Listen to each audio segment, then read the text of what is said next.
Welcome to the Autistic Licence podcast. I'm Leo in Suffolk, England. I'm Siana. I'm in Carrickfergus in Northern Ireland. We invite you to listen in on our conversations as we experiment with unmasking in an autistic space. We talk about what it means to discover we're autistic as adults, especially with established careers as therapists. We want people to know that autistic therapists exist and to broaden the conversation about neurodiversity. You're so welcome to join us, whoever you are and wherever in the world you are. We hope you'll find something of interest and connection here. So Leo and I have been thinking about some new and creative ways in which to kind of proceed in this season. It always feels like it's nice to have some extras or some different bits. So I'll own this. I conquered my fear and actually listened to an early episode because what we thought about was, I wonder if there's bits and pieces that we could update of what's gone on before. And I had a bit of a cringe thing around it, around absolutely never going near them because thinking that they were going to be terrible. But actually I conquered that and we were both really interested and it stimulated lots of conversation based on that. Nothing just happens, which was mentioned, as I say, in both the most recent and that very early 2-year-old episode. At that time, it seemed important, I'll just speak from my point of view, it seemed important to me that everybody knew that. And I suppose because in my own life, it's always been, you know, again, masking or invisible struggle. And so I just, it was important to me that people knew everything takes energy, everything takes effort and planning and strategy. It went along with a book I read at many years before that, actually, The Luck Factor, I think, by Richard Wiseman. Okay. Which kind of illustrated how my frustration at the time, because that's another thing I used to get all the time. You're so lucky. You always land on your feet. That was hugely frustrating because, again, it made the struggle and the strategizing and the choice making and the pattern seeking seem like it wasn't happening, that it was completely invisible. So it was very important to me, I think, on really realizing that in the context of being an autistic person, that I wanted people to understand. And because also I'd been speaking at that point, in my practice to lots of autistic people, that this was very common. And I really wanted that understanding for myself and for our neurokin. Yeah. So Nothing Just Happens was a very important message. Whereas now when we talk about it, again, for me, it's more, it's an acceptance. I'm just comfortable with the way that is how it is for me, rather than it being some kind of campaigning message.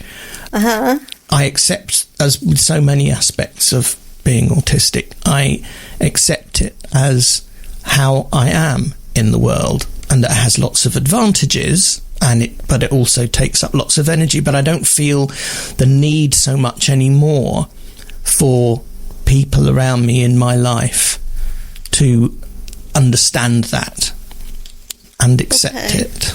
Yeah, I get it. Okay.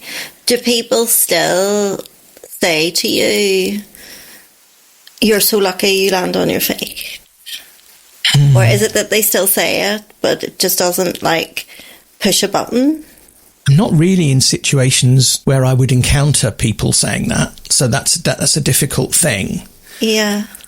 Imagine if someone did, though. And I see what you're saying. I've got my own thoughts, actually, in terms of what's gone on with me in terms of the evolution of that, but staying with this. Yes, okay. Imagine if someone did. Imagine if someone came along and said, oh, you always fall on your feet. Look at how you've just moved house. And it's worked out so well for you. You've just landed on your feet. Yes, okay. So that's actually easy now. I can make that comparison because back then, and maybe that was part of that kind of campaigning, fighting way of talking about it that I had, was that I had only really just realised in kind of detail how that was happening and what it had cost me. Whereas now I don't feel, it's not that I don't want them to understand, it's that I just have lots of language around it that I can explain it now. So it doesn't, it's not so frustrating. I can talk about the nothing just happens thing as a concept and just explain it. And if, you know, whether it's accepted or not is way less relevant now because I know it to be very true. Yeah. But because I've talked about it a lot here and in my practice, and I've heard more importantly, I've heard lots of other people talk about their versions of it, then I can have that as a conversation now rather than quite an insistent tirade. Okay, so this is making me think that, you know, I know that our practices are, you know, a certain type of community. They're not a community in that they're not, you know, it's a professional context. But something around hearing from people within the autistic community at all is different nowadays than it was 10 years ago. So that kind of sense of not being alone, not having to justify other people talking about similar things to similar experiences, then you're saying that even if you were to encounter someone, I mean, I know it's not so straightforward, but say people outside of our community who isn't seeing things that way, then they might say, oh, well, it looks to me like you just landed on your feet again, Leo, that then it wouldn't push such a big button because there's not such a big need to be understood because you're understood enough, or even not even, like it can just be understood just by knowing from reading or listening to other people or whatever that this is a viable way to live.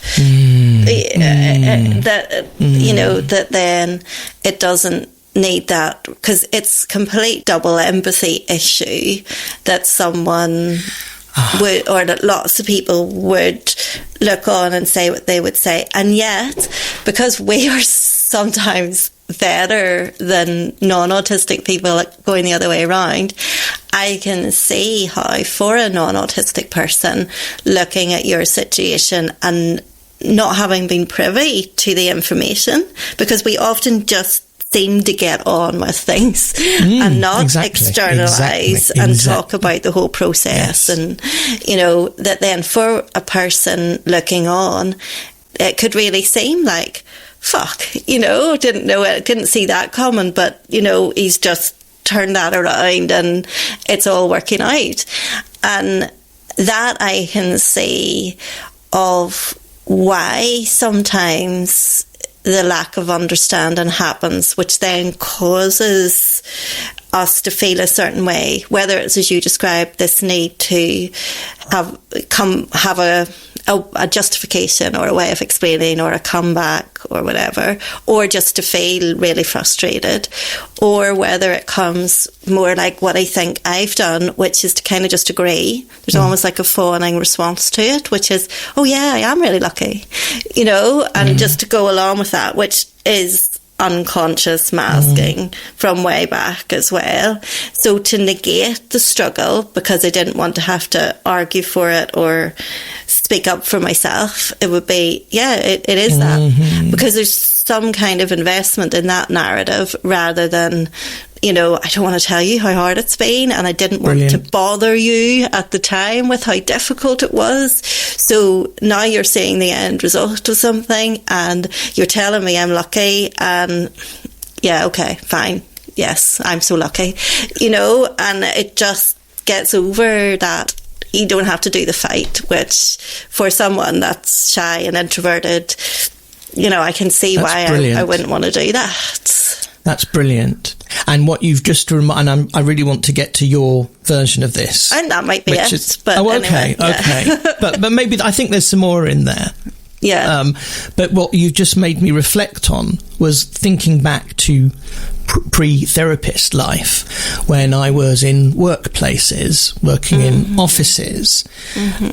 And again, I think this comes up against again, I'm going to be neuro-binary about this, that neurotypical people's communication and behaviour is very often ego-based to a point, and ours, generally speaking, isn't. That it's very important it seems in the workplace that people generally complain a lot or talk a lot about how difficult something is or how much effort they've spent. Yeah. And therefore there's a really exaggerated version of, because I would never do that. So it was either seen that I wasn't doing very much, or that I was clearly not, I was not as productive as other people or something, because I wasn't making a fuss and I wasn't constantly complaining out loud or being visibly, affected. Straining and exhausted and finding it difficult. The best thing I think that ever, it was something that now I think back on it, it was very important. I joined one organisation where I ended up being for a couple of years, which for me then was a very, very long time. And somebody obviously more astute than most, saying to me one day after I'd been there a couple of months, I've really noticed the difference since you've been here, that things just happen. Oh, yeah. Yeah. And had noticed that they were just happening, had noticed that it was me, but had also noticed that I wasn't kicking up a fuss about it. Yeah. Which was lovely, but rare. And so there's another version there of how, and I can't bring myself, you were just saying, I think, I can't bring myself, or I couldn't then bring myself to a point of being very visibly productive, complainy, stressed, whatever. It doesn't do you any favours, Well, it takes energy as well. It really does. It takes energy to do that. And I wonder whether that's also why we don't do it. We prioritise getting shit done rather than going on about how difficult it is. Yeah, exactly. Yes. But then it's seen that nothing ruffles us, nothing concerns us. There must be nothing going on in our lives, and then something seems to happen and people take notice and they're like, oh, you just landed on your feet again. Apparently did nothing to get there. Like, I remember whenever Ricky and I separated, there was so much like, I had no idea and it all seemed fine. And, because I didn't externalise, but of course you don't end whatever it was, 18-year marriage overnight without there having been a story, and a story that had taken quite a long time in the lead up. But then in some ways it also then seemed to people that I was quote unquote okay. And I was quote unquote okay compared to how other people might put themselves out there in the midst of certain situations.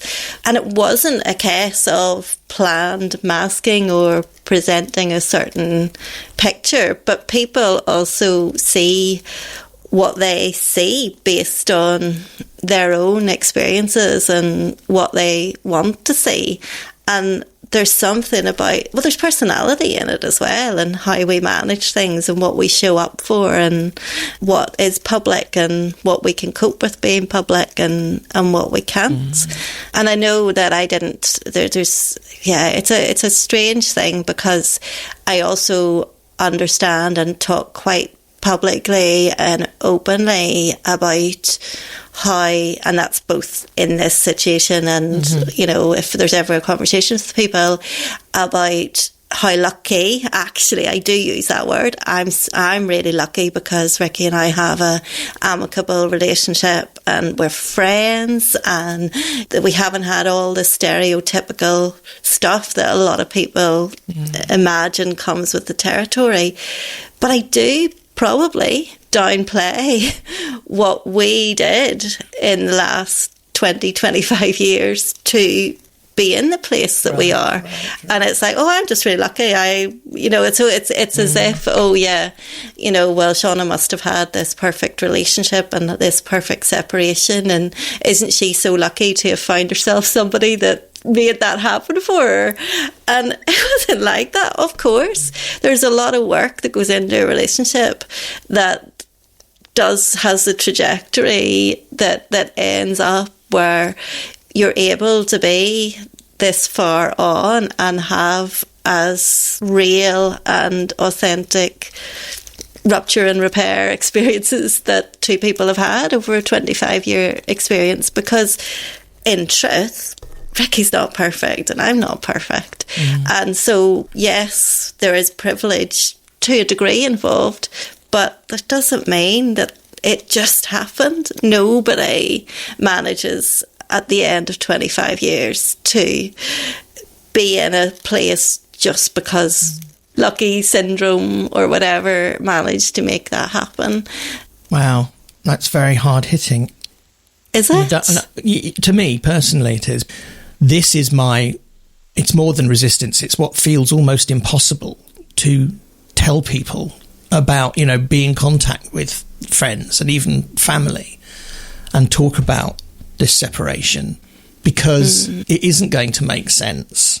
I already imagine, and this is fantasy, so who knows, but, I already imagine people thinking, A, it doesn't make sense. Secondly, I've done something really rash.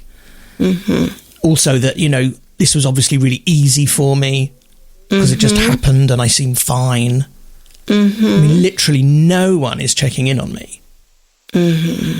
But then again, I'm colluding, because even if they were to ask, I know that I would probably be giving them a version of, oh, well, no, I'm fine and this is really good. Because in so much of this experience, it is. Yeah. It is absolutely a positive experience. I am now living a life that I need to live. But it makes it, so far, impossible for me to just have an open, honest conversation with the people that are important to me. About what's happened and what's happening. I was not being very sensitive to that in what I was speaking about, because I guess I was speaking about it as an example of something without realising that talking about my marriage and process was obviously going to affect your situation. Well, of course, but that's a good thing, because that's just made me realise the reason behind something. And as with everything, when you understand actually what's going on psychologically, then part of that barrier comes down, because there are a lot of prejudices about and assumptions I'm making about what that would be like, what people would think, what those conversations would be like, why it's going to be very difficult. Now I understand. Okay. This is part of the same pattern about things just happening at work, that I am creating that illusion. I'm doing it for good reasons, and I'm not saying I should do it differently. But, there are times when I think some of our struggles do need to be a little bit more tangible in order for us to bridge the neuro gap. And yet, when we're going through the thing, that would take more energy to externalise all that and talk about that. But almost like people need to, for that understanding to be there naturally, it's like the people would have needed to know about things as they were evolving, leading up to the change. And we often don't externalise that, except to, in very specific contexts to very specific people, but not in a general kind of way. And then it tends to feel like a surprise and feel like rash or impulsive or sudden. And then, of course, then it feels like landing on your feet. Because I think in terms of like my practice as well, and I think you possibly get this in terms of your practice, like we can both be seen to be apparently successful without doing very much, like just basically putting a sign on the door. That's another way in which I've always played along with it, because people have, said, oh my goodness, you got a full practice within months of setting up. How did you do that? And I'll play along with it. Oh, I was in agencies for 15 years and therefore I was known. Northern Ireland's a small place, people are very kind, very good. They refer people to me, word of mouth, all of that. I'll play along with it as if it's just right time, right place, without also saying that working for 15 years in agency for shitty pay and learning so much, is also part of why you're able to put a sign on the door and be respected enough for people to send people to you. But I've bought into this, and even I think part of it is that I don't do it just for the people. I do it because my own confidence and own self-worth has been lacking. So I've believed that there must have been an element of luck in it and right time, right place. My version of playing it down was that, well, I'm a man. And if you've got a preference for a male therapist, that is very difficult in the UK. There are very, very few. Comparatively, in London, it was kind of 1 in 6, but nationally it's about 1 in 10. So it's, which is great. It's a reverse of what most professions have historically been. But that was my way of playing down. That was my way of, well, it's got nothing to do with me. It's just pure luck. I happen to want to do it, and because I'm a man, then that makes me a rare commodity. And there is some truth to that, no doubt. Well, yeah, and your privilege, which I was saying earlier, we have to name our privilege. Absolutely. And you're male and white. All about that to deflect, Yeah. And it isn't all that, because... Anyway, it doesn't matter. I'm feeling uncomfortable now even talking about other reasons. Now I will actually also deflect it. I'm super rare. Not only am I a male therapist or a male presenting therapist, but I'm autistic as well and ADHD. And so this, that really narrows it down if that's what you feel you need. Yeah.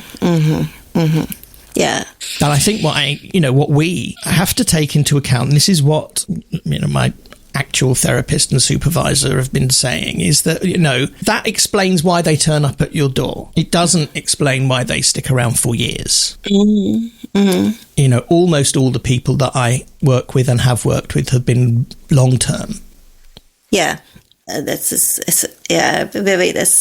is a bit too indulgent. I think the reason why I'm saying it's indulgent is also, it's similar to what sometimes people say in therapy. It's like, listen to me, but it's that they never get a chance to discover or to say some of this stuff. And whenever we're in the process of working something out, we need to speak it out. And some of this stuff is new, because we're having this conversation, to put all together and realise how endemic, is that the word? Endemic? Is that a word? How endemic it has been to me and my narratives to just automatically play down and go along with lucky.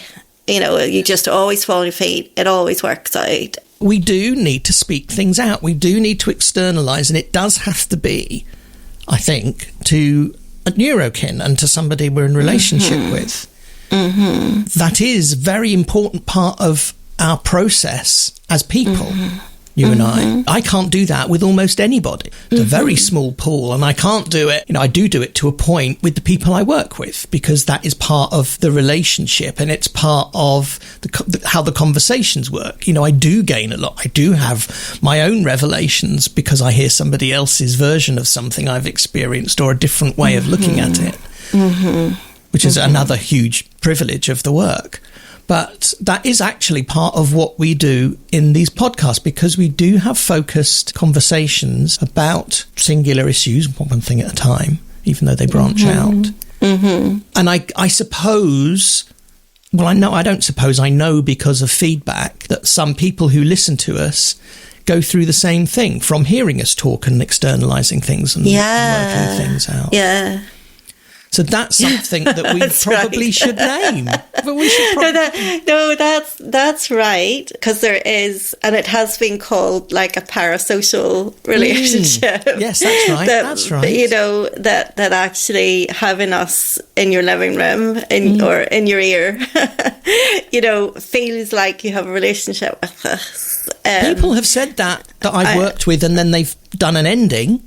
Yeah. Have said, But what I know is that I can you will still be there, because a new episode will come out, and that will that feels. It's been said to me a few times that feels like a continuation of the relationship. Yeah. It would be really, really interesting if someone did research on this kind of thing, because obviously there's elements of that some people would really frown at or have issues with in the context of some accepted norms. And we talked about that before in terms of disclosure and things like that.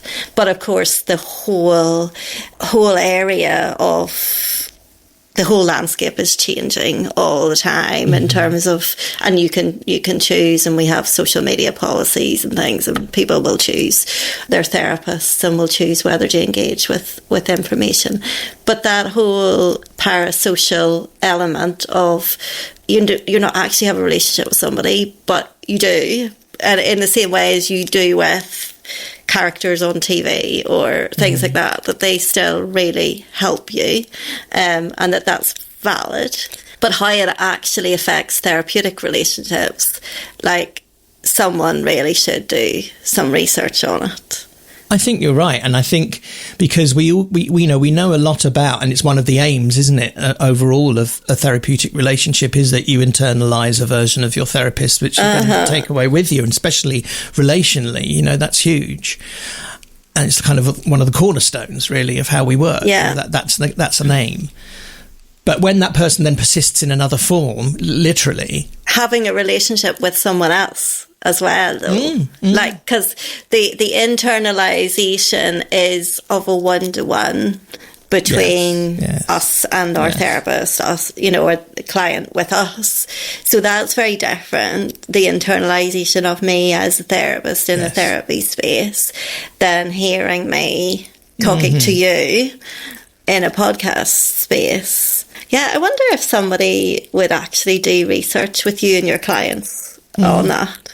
Because my clients, well, maybe they'll discover this in 5 years' time. I actually wrote that. And my social media policy actually does explicitly talk about people coming across me on social media after therapy has finished, and they are welcome to get in touch if it brings up anything for them. So whenever I was writing that policy, I was thinking all of this through, because that for me is more likely to be a situation than that it's concurrent, it's running at the same time. Whereas for you, it is actually running at the same time, and has been now for a couple of years for some people. And it'd be really, really interesting. The way, sometimes people would be part of different contexts. So within an organisation, say a support organisation providing holistic care, somebody might be part of a group where the person was facilitating, that person might also be actually their therapist, their key worker, their something else. And, it's seen that for holistic support, actually, that's okay, even though it would be frowned on in some circles, like therapists would have any other role with those other people. And, we've kind of, I don't know if me and you have talked about it, but sometimes, it's said, wouldn't it be great if actually we could get clients together, because we know they would get along, because we relate to them. We know they might be isolated and in need of neurodivergent friends and connections, but we protect their confidentiality. We don't set them up to become friends or whatever. But I do wonder, what if, as part of a practice, somebody was brave enough to say, well, you can see me for individual therapy, and you can also join a group where other clients of mine will be. And, maybe I'll facilitate, maybe that'll be given to somebody else. But let's do something different here, because there's a holistic approach. And that, is it that controversial? Is it wrong compared to what else is being experimented with? It comes back to this thing about disclosure as well. There are so many areas where I have developed my practice very mindfully and with purpose to have to be way more flexible with things like that. And I compare it to living in a tiny island community, and there are lots of those that are isolated, where you have to then adapt your practice around disclosure and confidentiality in different ways to manage the fact that it's 250 people on Tristan da Cunha or whatever, that everybody knows everybody and they know you too. There's no way around that. Yeah. And we are an isolated community. It's just not geographical. And so I have to, I want to be much more open about that whilst realising the risks that, we tend to, in the mainstream, try to mitigate by being very, very boundaried. There is a balance, but actually just to say, well, that's out of the question because that blurs this particular boundary is going to often cause more harm than the wellness it's designed to protect. Yeah. And of course, group therapy is how it all started in the first place. Yeah, of course. And whenever you're pioneering something, it begins small and then there's much more options for people. So if there was somewhere for us to signpost our clients to, we would, but doesn't exist. So then somebody has to set up the first one. Well, we are looking, aren't we, at formalising different ways of working. Well, another kind of example of this, it's not the same as, clients, ongoing clients being in a group together, but if we consider the people that have come together for our autistic counsellors group, they had a relationship of sorts with us in advance through the podcast and possibly in other arenas as well. So in a sense, that's a step towards, well, actually, if somebody's going to start this, then it might be the same people that you're listening to on a podcast. But if it's not available elsewhere, then we can do that, and that might multiply, and then there might be more options. But in the beginning, there's not that many. Yeah. Yes. And if not us, then who? And that's perennial question, isn't it, when you're getting something started? Yeah, I noticed you steered away from the word pioneering again because you didn't want to sound self-aggrandising. Is that right?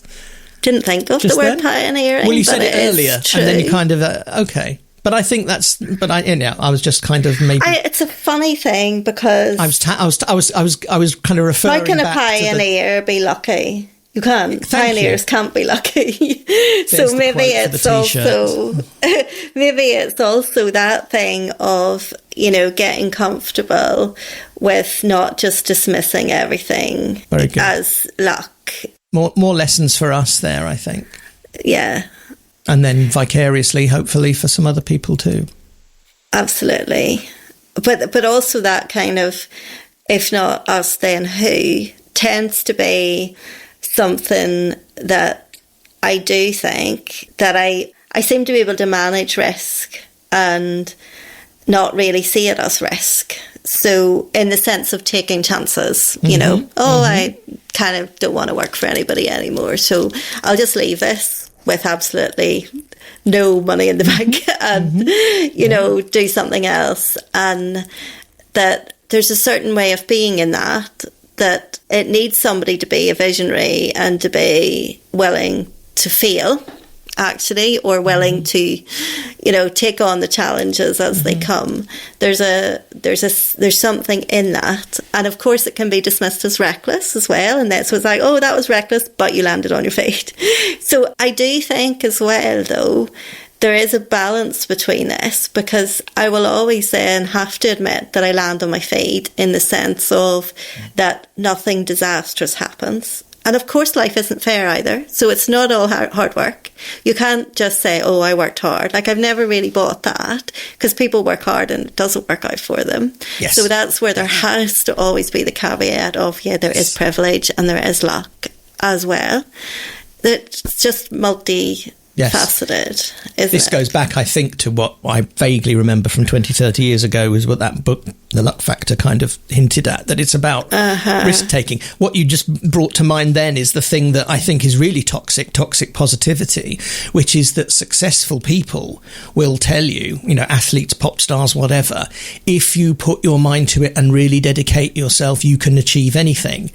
Yeah. And what I just never understand, is never challenged, is yes, but you're only ever going to hear that from the tiny percentage of people who make it because they get to be on the radio or television to tell you that, or to write books.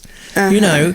You're not going to hear from the massive majority for whom that does not work out, that did give it everything and didn't get to do the very thing that they wanted to do.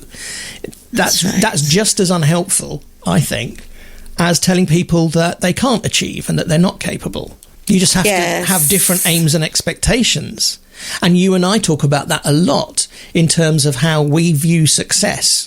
For example, and that's there's an episode to come back to there. Yeah, that's another point, isn't it? And so toxic positivity, but yet also recognising that if some part of you doesn't believe you can do something, you would never do it. Yes. So there has to be a part of you that even if it's not front and centre or shouting it all over the place, you must believe, otherwise you would never take the step. And sometimes I deny that. I think that's the thing, is there must be parts of me in that. And that's where some people would say, well, you're quietly confident. You might be shy and you might be all these things, but there's a part of you that knows you can do a thing, or you would never step out, even if it's a scared part. That is luck, is very conscious risk-taking.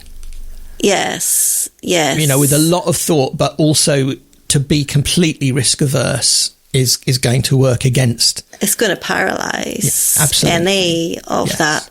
So then if you think about things like manifestation or like, The Secret, was it The Secret? Was that book ages ago? Something about that. Or Lucky Girl Syndrome, that was like a TikTok thing where speak it and it becomes reality. And people with, the people, again, who have the platforms with the examples of how this worked for them. But yet, in some ways, we must need a part of us willing to do that, even to whisper it to ourselves, or nothing would ever But it needs a little bit of reframing. Instead of, if you give it everything, you can achieve anything. Yeah. It needs to be, you're not going to. Chances are you're not going to achieve all the things you want unless you take some risks. But that doesn't guarantee anything. Yeah. And you have to be comfortable with plan B and plan C, which, especially as autistic people, we're very good at having plan Bs and Cs. Yes. It's very complicated, isn't it?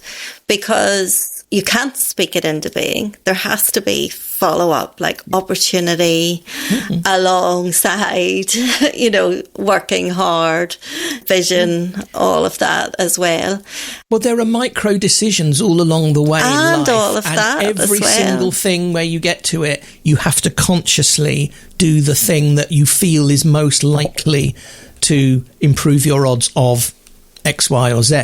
And that's where you look lucky, because that's a conscious process all the time, and that takes us all the way back to nothing just happens. Everything is a conscious decision. And it also links into pattern seeking, conscious and unconscious, because I think that where there's a strong intuitive knowing, which there is in my personality, in my makeup, sometimes I couldn't say what it is I'm noticing consciously or what the decisions are, but there's inner prompts that know what they know, and only in hindsight can I see how the patterns were lining up that linked into things that had been slotted into place that I didn't know where they were going in the big picture until I could look back at them. So, and I think that's an autistic thing, and it's also a long-term thing. It's not needing the short-term rewards, and also your definition of success, and you're being realistic about what you're looking for and what you define as that as well, which is very different and looks very different depending on who you are and where you're coming from and the eyes that you're seeing, the lenses that you're seeing things through. Yeah.